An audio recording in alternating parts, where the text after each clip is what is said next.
Hello and welcome everyone. This is the second podcast for days 22 and chapters 14 and 15. In this podcast, we're going to continue thinking about Mendelian inheritance, but we're going to construct pedigrees, learn what they mean, learn how to interpret them, and in general what we can take from pedigree analysis. So let's go ahead and get started. Let's first begin with some pedigree symbols. So I'm going to write pedigree here. There's all kinds of symbols that are related to pedigrees, and we're just going to cover some of the basic ones. For instance, a square. This is a male. A circle is a female. The way they're drawn here, this means they are unaffected, meaning they don't have the phenotype of whatever trait you're looking at. Let's say it's sickle cell anemia. This male and this female would not have sickle cell anemia. But if we draw it like this, with it shaded in, or the female circle here, also shaded in, these are affected individuals. So this would be an affected male. They would, in this case, would have sickle cell anemia, or whatever trait you're looking at. We just picked sickle cell for this example. So an affected male. Down here would be an affected female that they're colored in, the shapes. All right, now there's another way we could draw these. We draw a square again, or a circle. If we have data to tell us that the individual is heterozygous, meaning one of the two alleles is mutated but the other is not, half of it would be shaded in. So this would represent heterozygous male or female.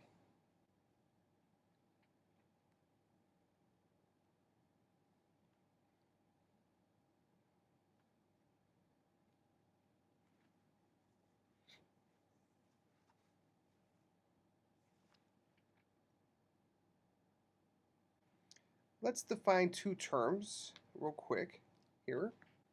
The first is recessive disorder. And for the purpose of this class, we're only going to talk about autosomal recessive disorders.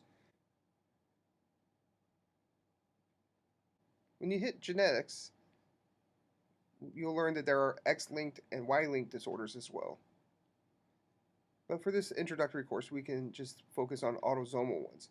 And to remind you, autosomal ones, that means the mutation is on a gene that is on one of the autosomes. So in humans, it would be on one of the first 22 chromosomes. We also have dominant disorders.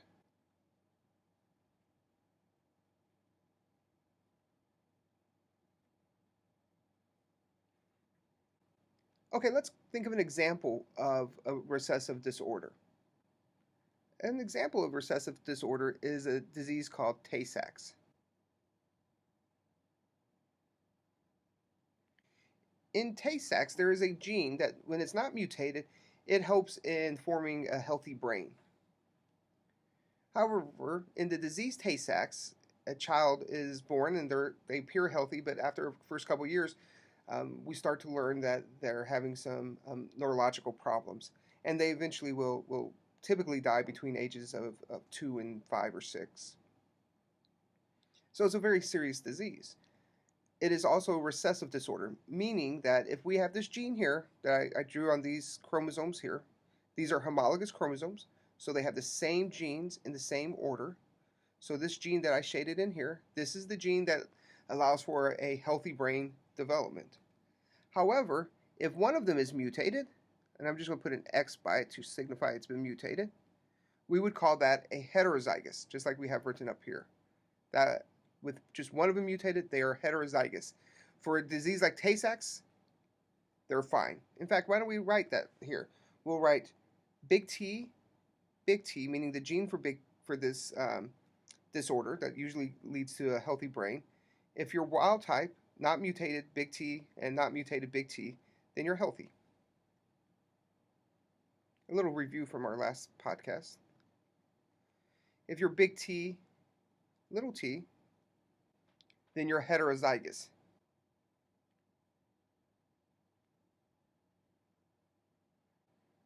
However, if both of them are mutated, I'm going to put two X's here just to signify that both are mutated, so you're little t, then then the individual would have the disease. They would have the Tay-Sachs. Just to remind you, I should have said it when we talked about heterozygotes. The heterozygote in a recessive disorder is healthy. So they are healthy. So let's see if I have enough room here to write healthy. But they are a carrier, so they could pass on this mutant allele, little t, to their children. Now, for a dominant disorder, I'm going to draw that down here just so we have a little bit more room. Let's draw our two chromosomes. So here's one chromosome, and here's the other chromosome. Again, these are a homologous pair, so they have the same genes in the same order on each of them. And let's use as our example for this one, Huntington's disease. This is a classic dominant disorder. If you're not familiar with this disease, I'll give you a 30-second preview of it. It's also a neurological disease.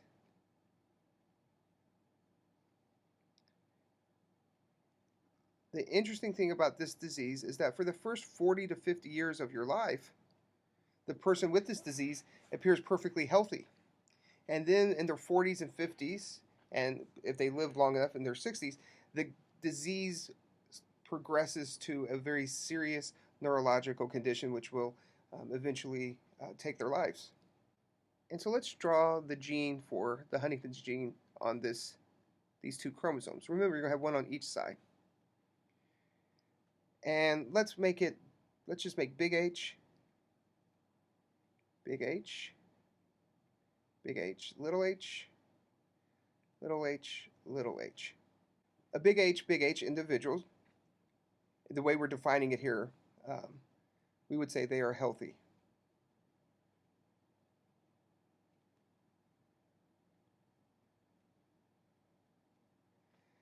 Heterozygous, so when one of them is mutated, and this is the hallmark of a dominant disorder, they have Huntington's disease, and I'm just going to write HD for Huntington's disease. For a dominant disorder, you only need one of the two alleles to be mutated. Somebody who is little h, or has a mutation in both of them, also have Huntington's disease. In fact, in this particular case, it's not true for all cases of dominant disorders, but in this particular case, if you have two copies of the little h for the Huntington's gene, and they're both mutated, usually they don't survive embryonic development, so they're never typically born with both alleles mutated. Or if they are, this disease sets in much earlier in life. Okay, we're going to move, we're going to bring up two new terms here while we're here. Then we'll spend the rest of the podcast looking at pedigrees or drawing pedigrees. And let's see, polygenic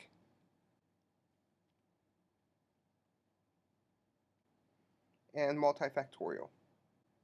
As I'll explain on the next slide, it's really difficult to analyze these traits on a pedigree. Pedigrees are really useful for looking at recessive disorders or dominant disorders, but polygenic and multifactorial, they're a little bit more complex, and we won't look at them specifically in this class. But we need to know these terms because they're very important, because almost every trait we have in us is a polygenic trait. And this means that there is greater than one gene involved.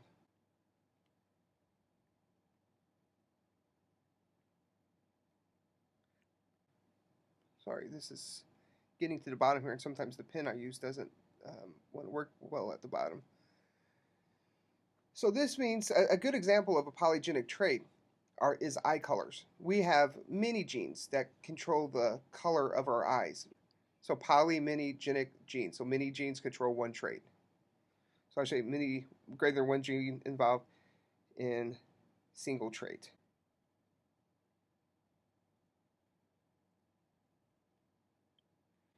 A multifactorial trait means it's a polygenic trait, but also the environment plays a role. So for multifactorial, we say there is a genetic component and an environmental component.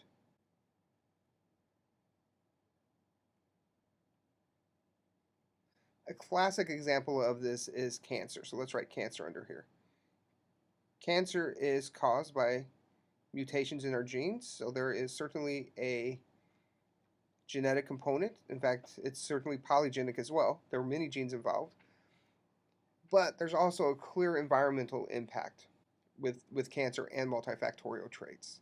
Asthma is another example. Many of the diseases that we know about are multifactorial, that they don't act just because of faulty genes. They act because of faulty genes plus some kind of environmental stimulus. Okay, so that ends the description of these terms. All right, what I'm going to do here is I'm going to draw two pedigrees. And then we're going to identify them as either recessive or dominant. So let's say we have these two parents here. And let's say they have two children, a daughter and another daughter. Well, let's give them 3 kids. I like the number 3. We'll give them 3 kids. And they also have a son here. This daughter has children with this man from another family. And they have 2 sons. And we know one of these sons has the trait we're looking for. And let's say they had 2 other kids too, just to kind of give us 4 kids here. And they had 2 more daughters, say. So they had 2 sons, 2 daughters. One of the sons had this disease or this trait. So is this a recessive disorder or a dominant disorder? We can tell from this pedigree what it is, or at least make a very good prediction. Let's draw another pedigree. So again, let's start with the mom and dad. And they had, we'll give them 3 children again, just so they're similar kinds of families. And we'll say they had 2 daughters and a son. This daughter had children with this man here from a different family. And let's give him a lot of children here. We'll give him 5. Let's give him 6. They had 6 children. And it's a variety of boys and girls here. The genders don't matter too much. And let's say that each of these kids went on, and we'll just do it with one of them here, and had children with somebody from another family. Oh, I'm not sure why I made that an N. I meant to make this let's just make it a circle. There's not supposed to be a cross through there. So they had 3 children. And all these children had children. This son here had a daughter and a son. And this son had, not by himself. That would be very odd. With this female from another family, they had, let's give them 3 kids. This daughter here, she had children with this man here, and they had children. Let's say they had 2. Now let's start filling in who's affected here. Let's go ahead and have dad affected here. Okay, so I'm going to shade this in. Dad has this trait. This son has the trait. This daughter did not have the trait. The man she married didn't have the trait. None of their children had the trait. None of their grandchildren had the trait. This son here didn't have the trait, nor did his partner, and nor did their children. However, she had the trait, and she passed it on to her son as well. All right, so if you want to think about this for a moment, you can hit pause if you'd like, and try to guess which one's autosomal recessive disorder and which one is the dominant disorder. Okay, so I'll tell you, this one is the recessive disorder. So let's write recessive. And this one then would be our dominant disorder. We know this is recessive. A common feature of a recessive trait is that it can skip a generation. Often we hear that recessive conditions have to skip a generation. They don't have to skip a generation. It's just that they can. And that is because the mutation that leads to this person here, remember this mutation would have to be, let's say we're talking about Tay-Sachs again, because it's an autosomal recessive trait. So let's say this person has to be little t to have the trait. His parents did not have the trait, but they both had to pass that allele on to him. So they both had to be heterozygous, big T, little t, and then big T, little t.